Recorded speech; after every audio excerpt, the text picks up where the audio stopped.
Hello, ladies and gentlemen, Rosie here, and I just watched this movie.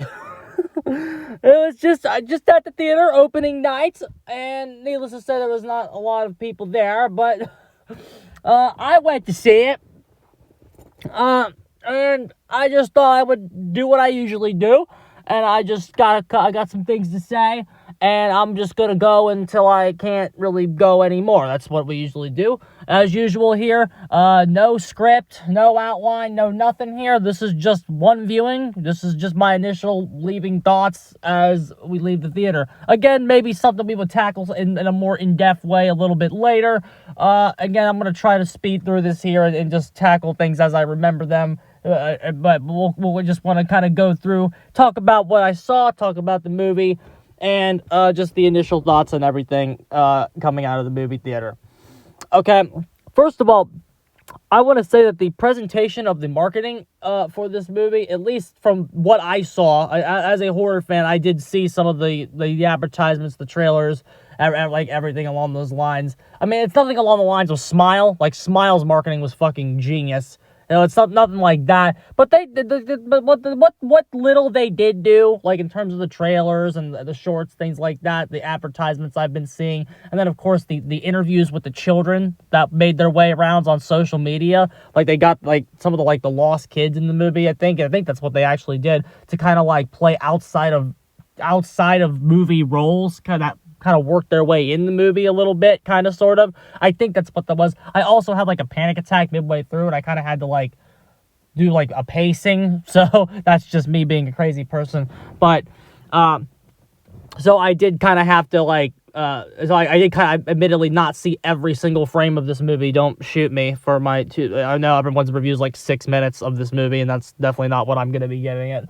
But just in terms of the marketing made you think you were in for something special. The PG-13 rating definitely held it back. That was a shame.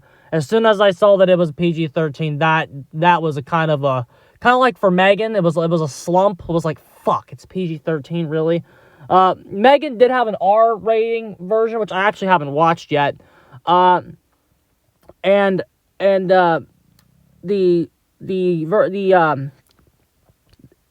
PG-13 version of Megan still got the job done. This movie I felt like was more held back because I think Megan definitely had a stronger elements. Megan is definitely the stronger movie, which isn't an insult by any stretch, because I felt like Megan was genuinely decent and actually pretty good.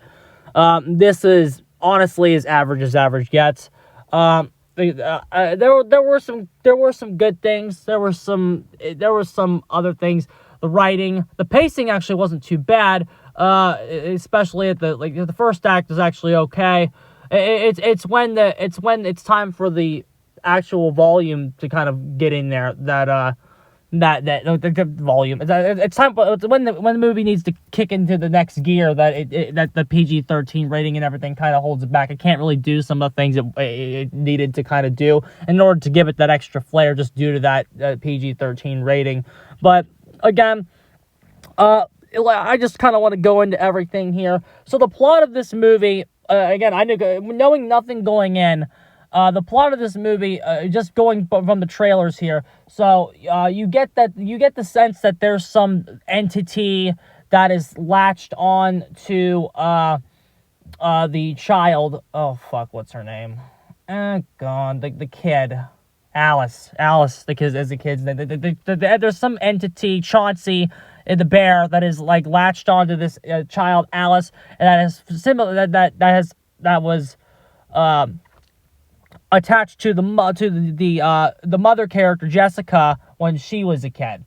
Okay, and then you get the sense that like Alice gets sucked into some void and they got to get her back. That's kind of the sense that you get from the trailers. And again, that's not really too far off from that. That's what happens in the movie. It's not like the trailer left it all out there. That's kind of what is going on here. Now, there are a little bit more nuances to it than that, and there's stuff we can get into that does make things a little bit more decent. There's one character that's kind of stupid, and we'll get to that when we talk about spoilers. If you've seen the movie, you can probably guess who I'm talking about already. Well, I mean, there's two characters that are kind of stupid, and I think once whether there was ever any doubt on who those two are, I'm sure saying that there's two that they're kind of stupid, goes into everything there. But basically, the plot of this movie is that the black woman, who is beautiful, by the way, like if you're racist, man, just look at her, she's beautiful. The black woman, Jessica, the children, the teenage daughter Taylor and the little girl Alice are not her kids, which is something that can be sufficed by the trailer just by the difference in race. Like that, like she is black and they are white. Like it's black. It's very cut and dry. And the movie does a good job. Not necessarily like playing the race card, but it's like I can tell you why the decision was made to make her a black character versus not. You know what I'm saying? Like, it's not just like this isn't a woke movie by any stretch.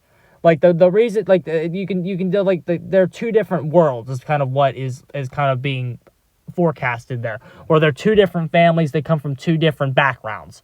So the decision to make Jessica, a black woman, trying to fit in with the white children, because they're distant from her at the beginning of the movie. Well, Alice less so, Taylor especially, but they have some distance from her at the beginning of the movie because I guess they think they're trying to replace her mom, which their mom is also in the movie, and she doesn't have too big of a role, but it's a big of enough role to where she does need to be talked about.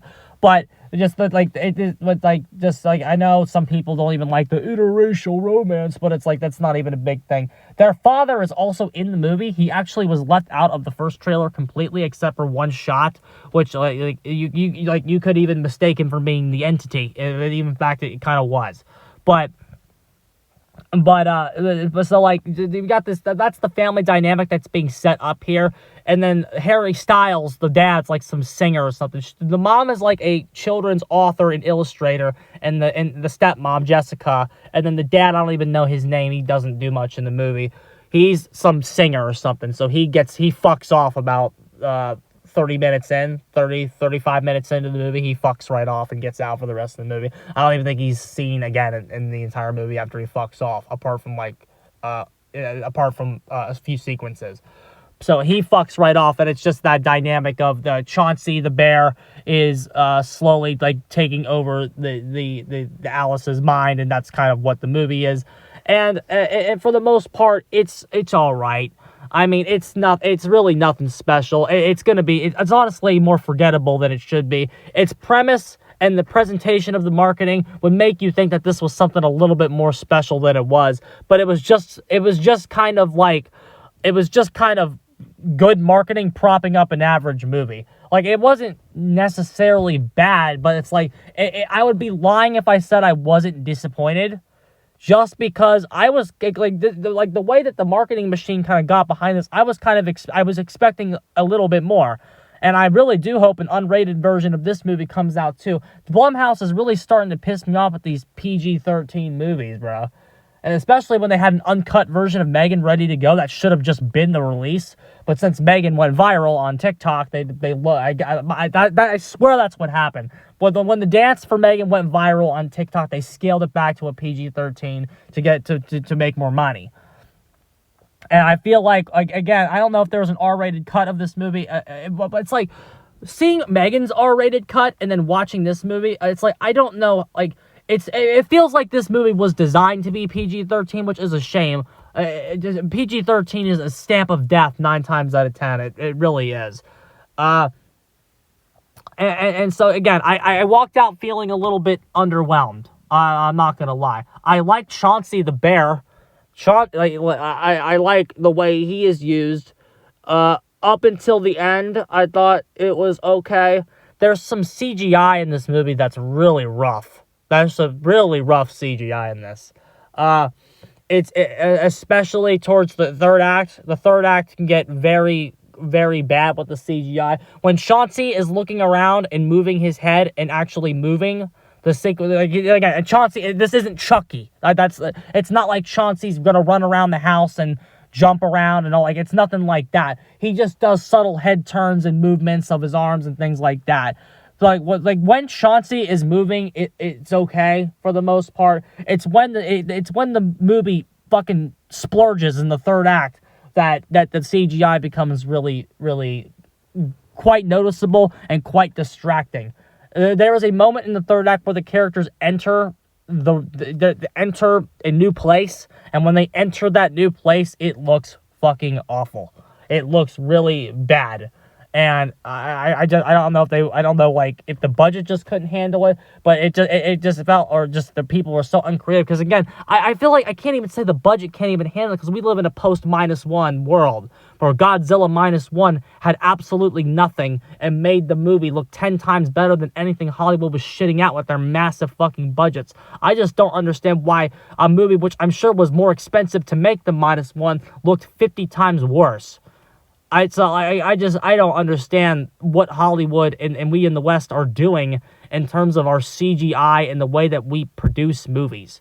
I just don't know what we're doing. It's like Toho really won up to the Western the Western world. They really did. And I get that this is a horror movie and it's not that expensive. It's just like, again, Godzilla -1 was like, what, I think I even heard a $10 million budget. It's just, I just don't understand how a movie, which, again, I mean, Joker looked better than this. And again, Joker was made on a budget of $55 million. If this movie got $55 million, I would honestly be shocked. But I don't know. I think it just speaks to the raw talent of the people working over at Toho.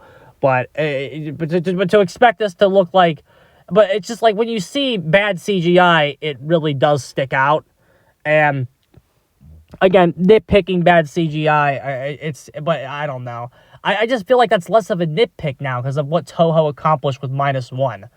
But moving on, that's definitely beside the point there. In terms of the characters, they're all okay. Again, you could tell this was. I feel like this was kind of inspired by Megan's script a little bit. It feels like this might have been an early draft for a Megan and they reworked it into a different movie. It kind of feels like that. Just some minor tweaks here and there. Because it's like you got that weird family dynamic where it's like there's the stepmom trying to connect with the kids versus Gemma was the aunt and Katie was the kid, right?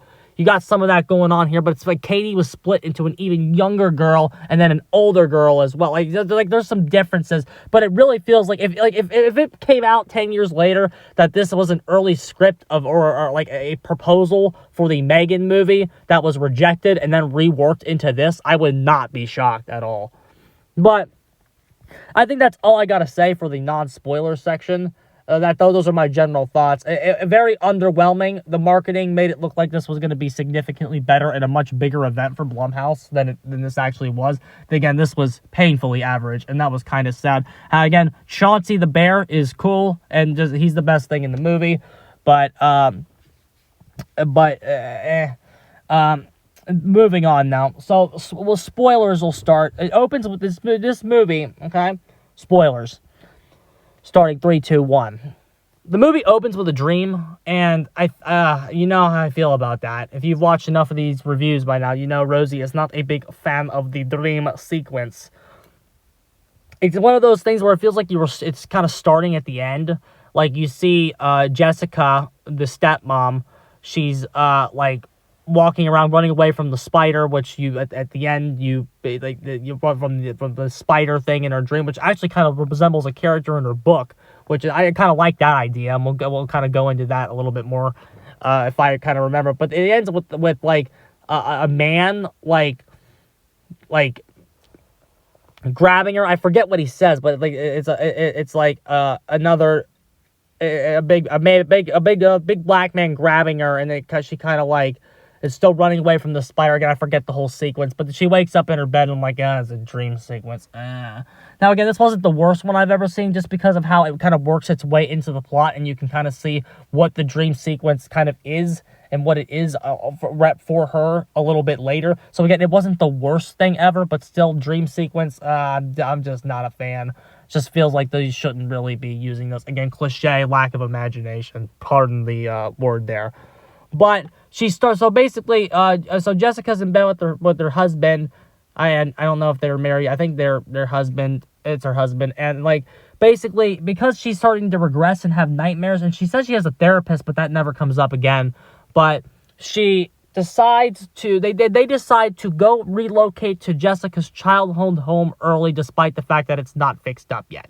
Okay? So they're like, and then it's revealed very quickly that Jessica's dad was taken out of the house and put into the retirement home.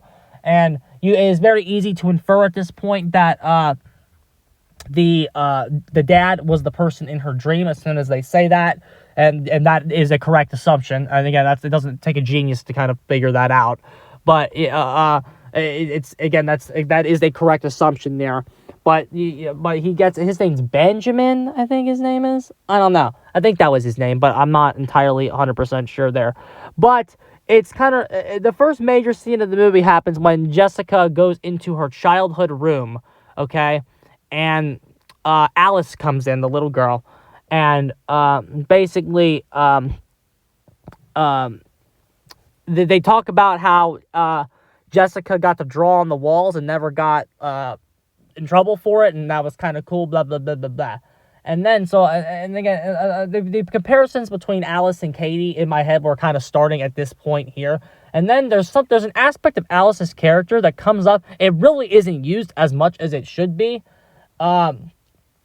She lifts up her arm, like she lifts up her sleeve, and this was not in the trailer, so this kind of caught me off guard. Again, the fact that it wasn't in the trailer was good. These plot aspects should be kept out of trailers. But again, this really wasn't a plot aspect. It just should have been highlighted a lot more. I kind of wish this was a bigger part of her character. She's got this big rash on her arm. Okay, I don't know if it's a scar, but I think they said it might have been. I think they might have said it was from her mother. I'm not entirely sure. But she's got this huge like rash thing on her arm, which actually is a parallel with Jessica, who also has a big scar on her arm as well. But she's got this big scar. I almost wish they made her like a terminally ill patient or something. I kind of honestly wish that was like you said, that Alice was sick.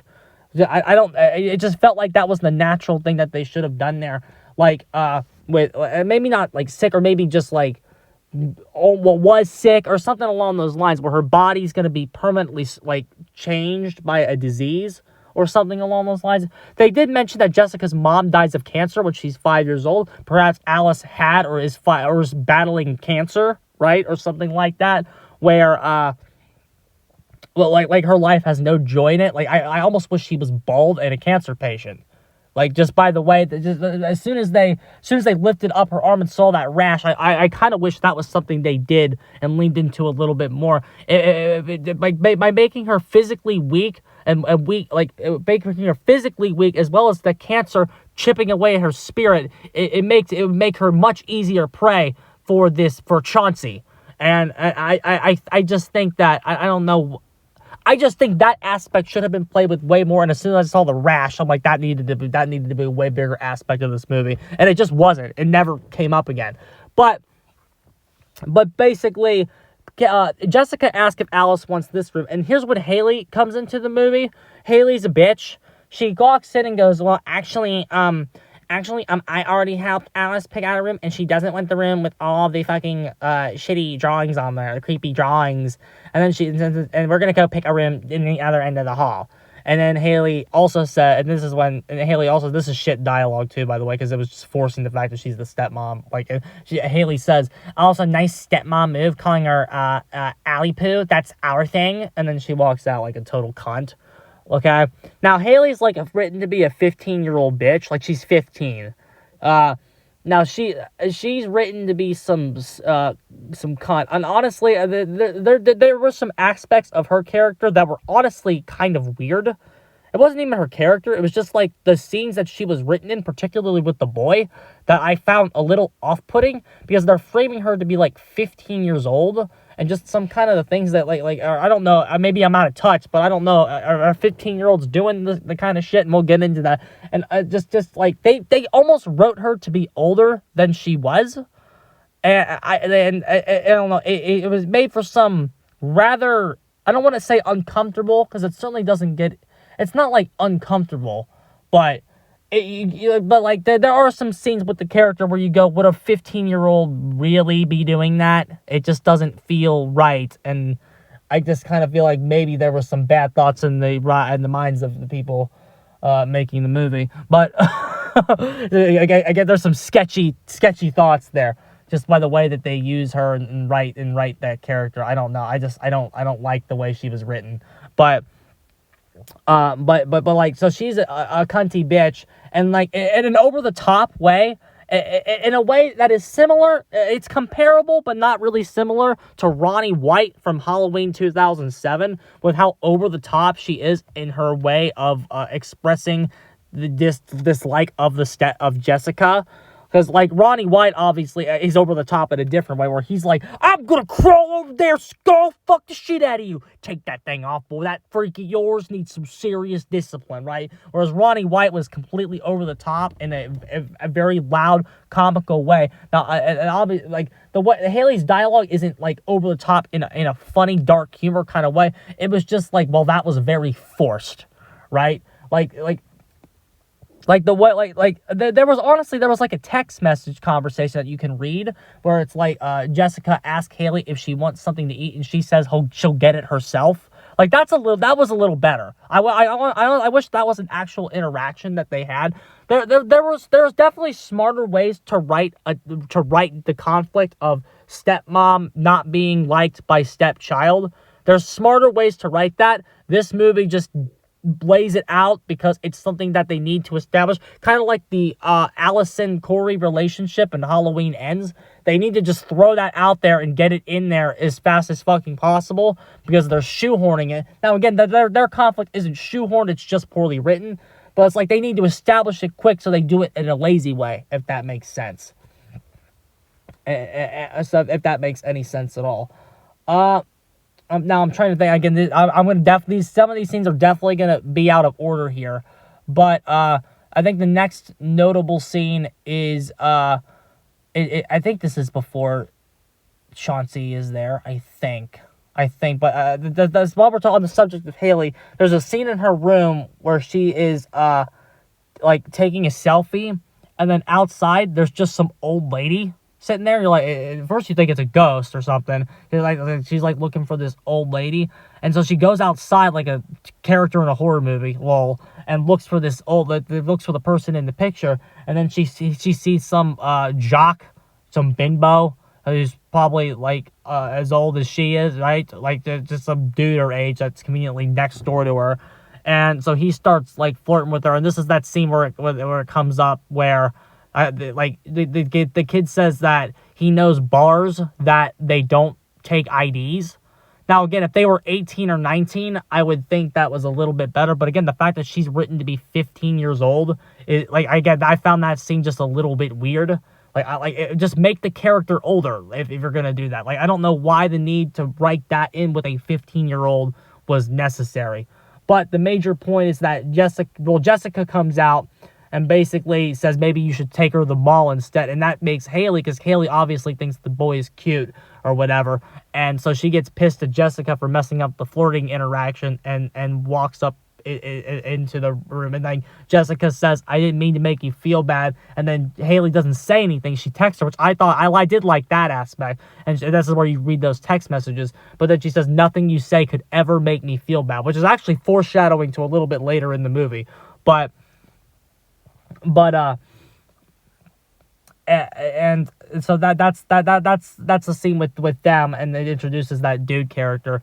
And so the next thing that I can remember, the next important thing is the actual introduction of Chauncey, which is when the dude is the husband's at work, Haley's at school. And Alice is just home alone with Jessica, who's the children's author, so she stays at home, right?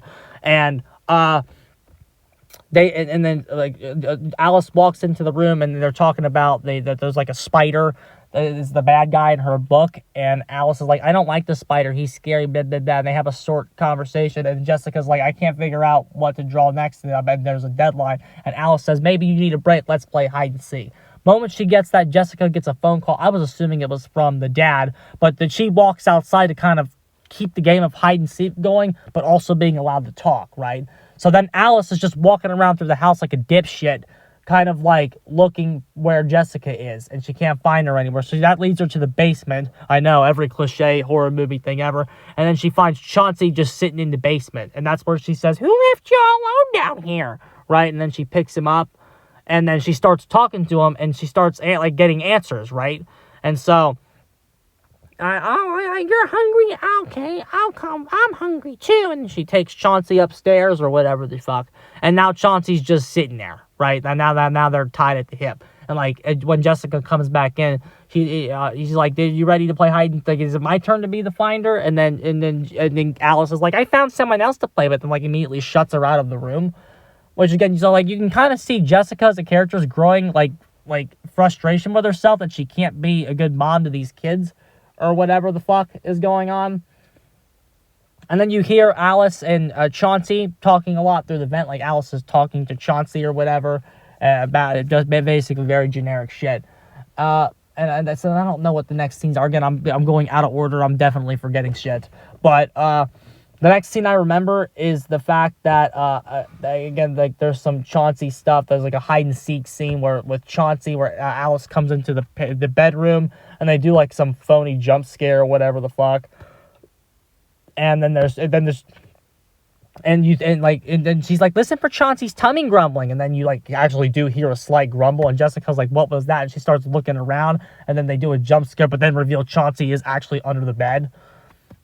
But and so basically the next thing that happens is the next thing I remember at least is that there's this big thing with this scavenger hunt, this is in the trailer as well, where Alice has to like complete. This is what made me honestly. This does a lot of inspirations. Does anybody ever write creepypasta? This premise kind of reminded me of Mr. Widemouth. If anybody, Mr. Widemouth is actually my favorite creepypasta of all time.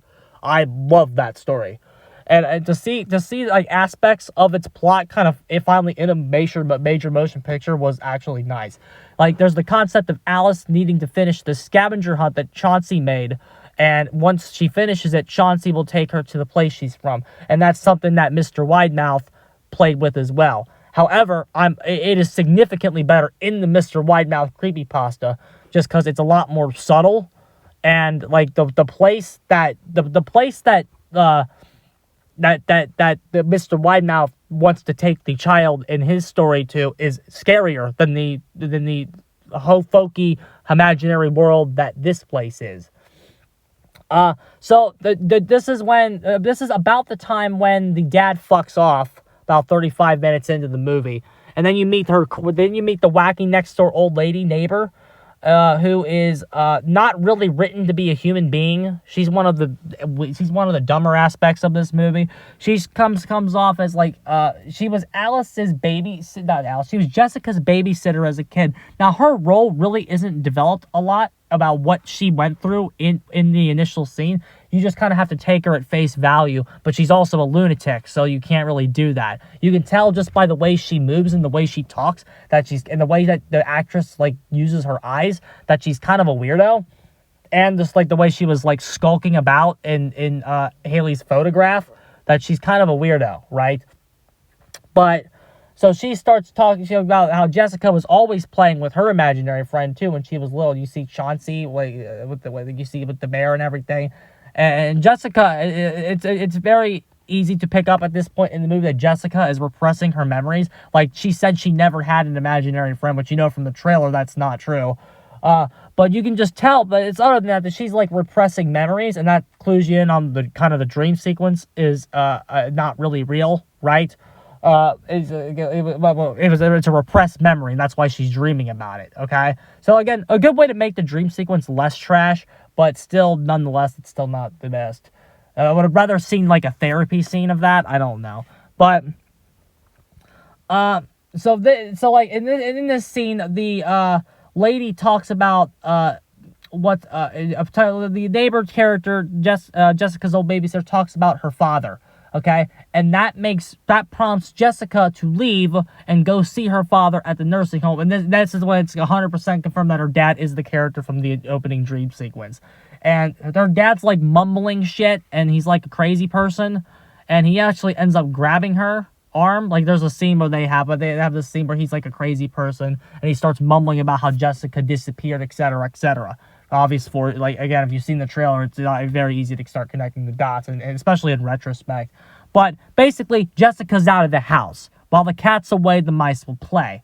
So this is when Alice uses the time to actually start getting into the sketchier aspects of her scavenger hunt, whereas before it was something happy, something this, that, and the other, like the happier aspects of the scavenger hunt, and which is completely a secret. Only she and Chauncey are allowed to see it. So now that Jessica's out of the house, Chauncey the bear is moving in. Right now, she's making her go get bugs and shit and put her put them in a jar. Okay, so Chauncey's starting to be a little bit more aggro. But because Jessica's not at the house, and then Haley brings that douchebag boy over, okay, and the douchebag boy has pills, and I thought this was odd as well. Again, she's 15. He can't be, like, his character, especially if he's hanging out with Haley, who's 15. He can't be over 18 years old. He has to be 17 years old max. And again, he really doesn't look. Like, he has to be 16, 17 years old max. I don't really know. But he starts coming, so he comes in the house, right? Because Haley invites him in because she is a child of God who only wants to do child of God things. She basically invites him to Netflix and chill, but he is more interested in doing those pills. And he says they're, like, hard stuff. Okay, Molly, I think is what they say it is. But he starts taking the pills and he starts, like, tripping, okay? But we'll get to that in a second. I forgot a part where this is the part where, he sees Chauncey the bear and he asks, I guess I don't even know if he really, I guess he does see Chauncey in the hallway. I don't know if he actually sees the fucking bear or not. I'm getting into spoilers that we're not into yet. But he basically, he has this conversation with Alice that was in the trailer. He's not imaginary. He's not your friend. Like, you know what? Because he touches her shit. The scavenger hunt list, I think, is what he touches. And she's like, don't touch my stuff ever. Okay. Am I missing parts? I definitely am missing shit. I'm missing shit with the mom. I will come back to that in a second. I'll get through this first. But so the dude's, like, taking the drugs and shit, and, like, he starts tripping out, and then he starts raiding their liquor cabinet. Again, I don't know how old this guy is. And again, Haley's 15, put that in retrospect. But he basically spills some shit. He drops the glass shit on the floor. And so Haley's going to clean it up, and he's going to run upstairs and get towels. Okay, so he fucks off and runs up the stairs. Okay? And you start hearing, so he goes and, like, takes a wee-wee up the stairs. And then Chauncey's, like, in the bathroom with them, which freaks him the fuck out. And then he starts, like, thinking he's having, like, a trip, right? And so, like, then he gets stalked about by Chauncey, who is under some covers. And then you see Chauncey's true form for the first time when Chauncey attacks this dick. And it's just some big bear monstrosity, CGI-looking piece of shit. The small bear looks better, TBH. It was, again, there's some Five Nights at Freddy's inspiration. There's a lot of the same people that worked on this. There's some clear Five Nights at Freddy's kind of inspiration with the design of Chauncey's final form or whatever. But he basically scares the bully so bad, and then Haley's like, what are you doing? And then Jessica comes back, and it's like, Jessica's like, no, what are you doing? And then, like, she gives him it's revealed that after, because Jessica confronts the boy's mom about it. It wasn't Molly, it was fucking allergy medication or some bugging shit. So he's not a real hard ass. There you go on that. But the shit I'm forgetting, this is before the dad fucks off, okay?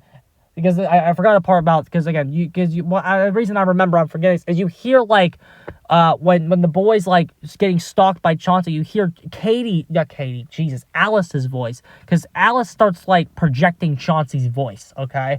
And so you start hearing things like, Alice, you can't hurt Alice ever, right? You know what I'm saying? Like, she's like, but the reason she starts doing that is because she's having a tea party, with Chauncey at night or something. And this is a scene, this was in the trailer, where she says she's right behind you.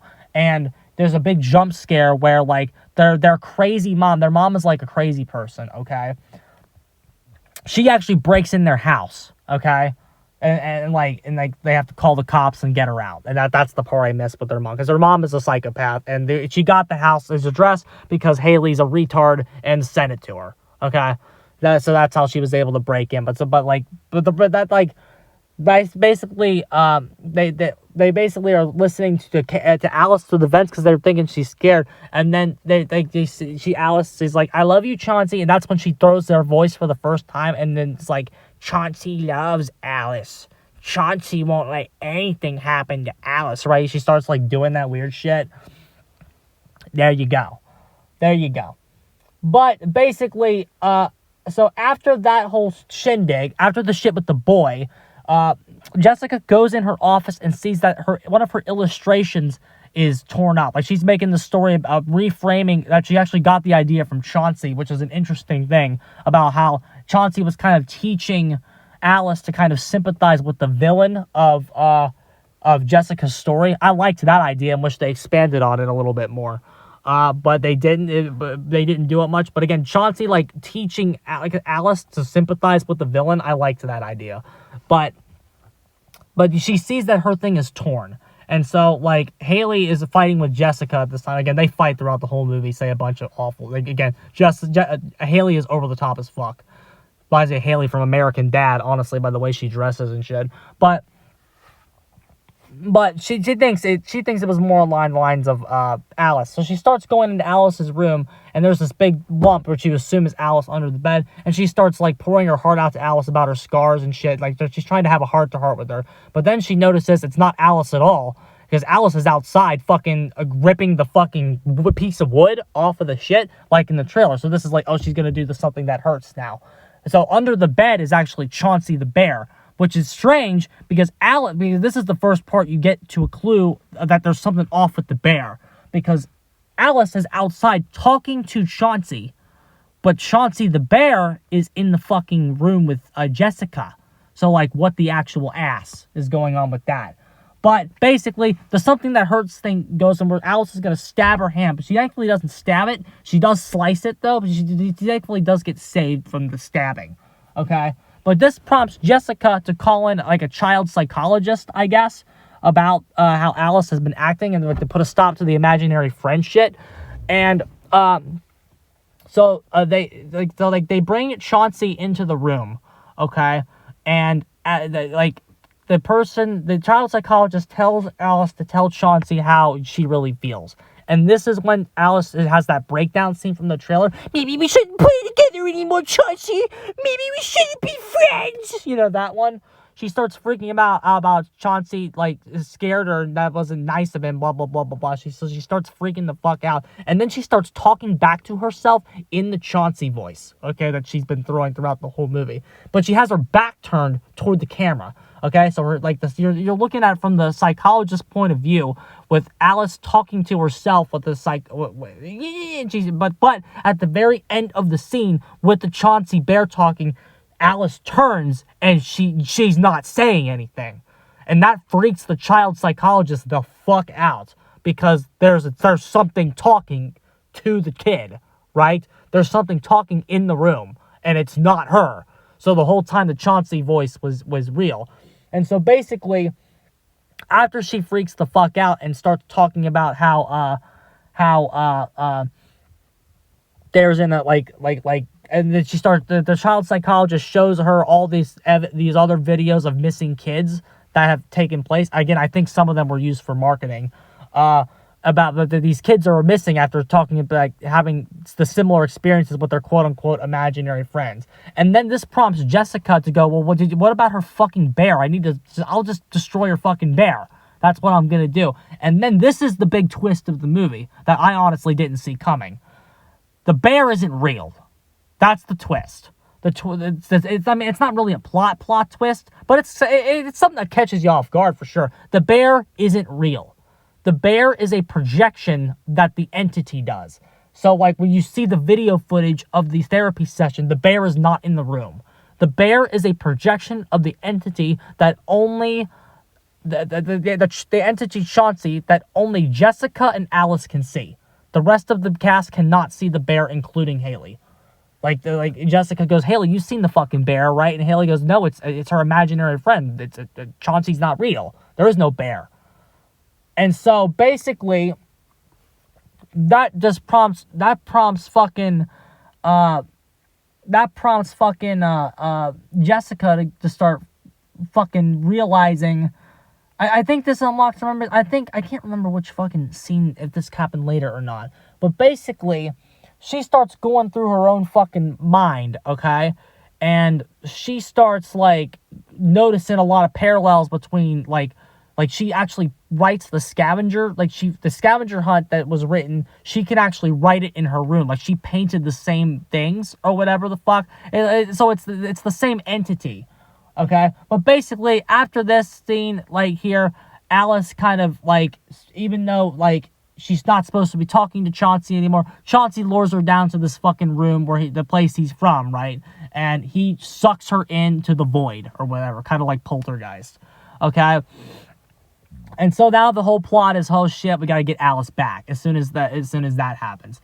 So basically, Alice is missing now, and Haley blows up on Jessica in the middle of the street about how she's making everything worse, etc., etc., and she fucks right off. And this is what really prompts Jessica to go up into her room, and she starts looking at all of her old artwork, and she starts finding fucking Chauncey the bear everywhere in her artwork. This was a good idea. Like, she starts, like, retracing her artwork, and it's like, oh, there he is in the corner. There he is up here. There he is. Like, Chauncey the bear is everywhere in her artwork. That was a good idea.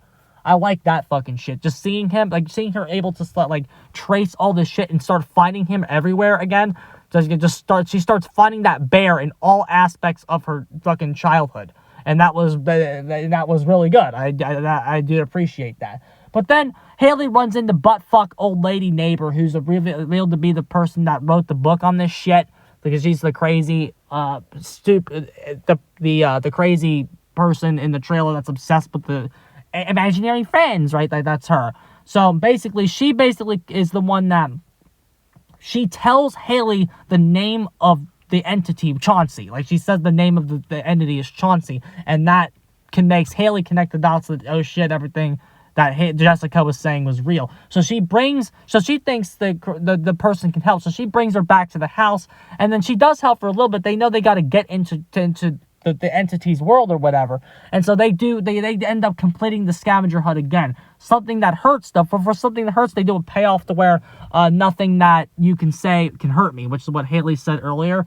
And basically, Jessica goes off on her, tells her she's a fucking bitch or whatever, and that she's a fucking selfish piece of shit just like her mom, okay? And that the Haley's hurt is what actually gets it to open the door. And then she says, I hope that hurt you to say, because that was brutal. And I think that's what she said. She said something along those lines, and that was a decent line. And then but again, the third act, once they get into the world, there's some unintentional comedy that I didn't really care for, but beside the point. So they get into the entity's world, and here's where the movie, like, really starts to, like, get bad with the CGI. So you're in the entity's world now, and it's just like, it's got the checkerboard floors, and, like, it's just some big blue dimension. It's really stupid, honestly. It's really stupid. That aspect of the movie fell completely flat for me. Because the world, Chauncey's world was not scary at all. Just wasn't. It just wasn't. Like, it doesn't corrupt imagination or anything like that. Like, there was nothing scary about the environment they were in. In Mr. Widemouth, the creepypasta, the place that Mr. Widemouth wants to show the child that he has taken over, like he's possessing, is just a fucking graveyard. And that is way creepier than this fucking place. Because it's like, Mr. Widemouth's like, I want to take you to the special place. The special place is a graveyard full of dead kids. All the gravestones are kids. Like, they're all just dead fucking kids. That's way creepier than this fucking shit. Just some stupid parallel world. There's some dog that runs around, and the fucking old lady's going, that's like, oh my god, it's real! She's kind of overacting a little bit. Oh my god, it's real! Everyone said I was crazy, but I'm not crazy, see? And then Haley's like, happy for you. Good stuff. Like, that's some of the unintentional comedy with Haley. Now, like, Haley's character now is to, while Jessica does everything, she just spouts one-liners. That's what she does at this point. And then, so they start going through this world or whatever, and then, so there's this blue doorway that they break off, okay? So then they run around for a little bit, and then old lady bitch loses her fucking marbles and completely loses her mind. And she's revealed that Chauncey the bear promised her that she can keep him here. We can all stay here forever. Oh my God, it's so great. Like, what? I don't know what the fuck is happening. But basically, so she seals off the doorway like a total clown. And she's the stupid. Haley and this lady are the stupid characters, if you're wondering. Just Haley because she's over the top, and this lady just because you couldn't have Chauncey just trap them. Like, that's much fucking easier. You couldn't have Chauncey just trap them and then get a nice killing. Like, I don't know why we had to let old lady do anything. But basically, old lady's ranting like, oh my God, we all get to stay here. The entity promised me that I could stay with you forever. And then Chauncey just immediately opens the door, fucking kills her. Like, he doesn't do anything cool. He, like, drags her and then kills her off screen, and her blood flows under the door. And that's it. So then, basically, there's, like, a little tiny chase scene or whatever, and not much happens, and not much happens, and not much happens, until they find Alice, who's, like, in this world full of polka dots and dolls and rainbows, and she's like, oh my God, I got everything I want here. And they're like, it's time to go, Alice, and Alice like, why would I want to leave? Like, the real Alice. And then, like, I mean, there's some scares, I guess. Like, there's a scare with Haley and, like, a fake Alice. I don't know. There's like some shit happens, I guess. But the climax starts here when they're trying to get Alice out. And then basically the mom shows up because this is Alice's imagination. Like, she's got her two moms, she says. Like, she like, so like she, but, but like, so all this shit happens. And then they actually do convince Alice to leave or whatever.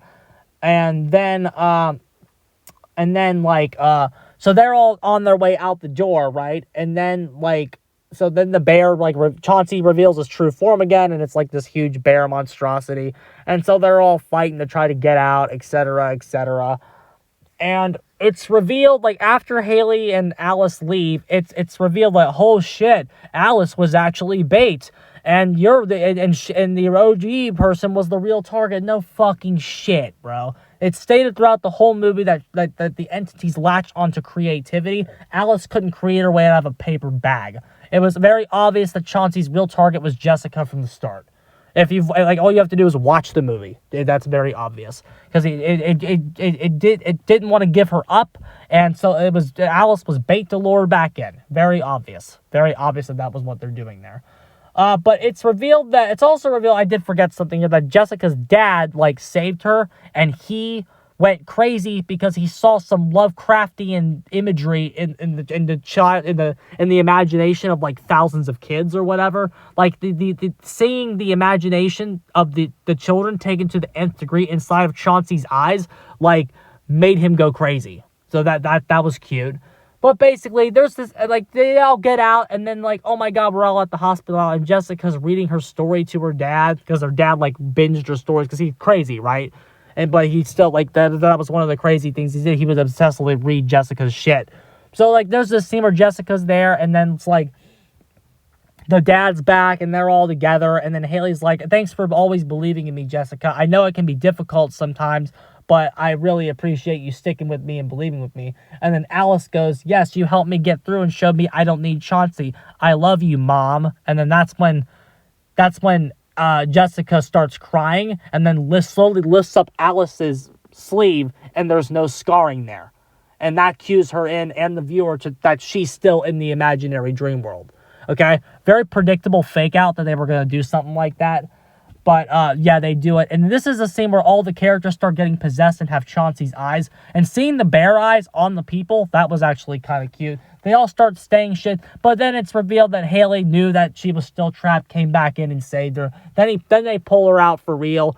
And then the house burnt. And then they light the house on fire to... And then Alice had a very Andy Barkley line where she's like, you were never my friend, Chauncey, or whatever the fuck she says. And then she lights a match and then tosses it and then burns the house down. Okay, kind of like how but Andy's line in the original Child's Play was better, where Chucky's like, "We're friends to the end," and then Andy goes, "This is the end, friend." That was a real better line than that one.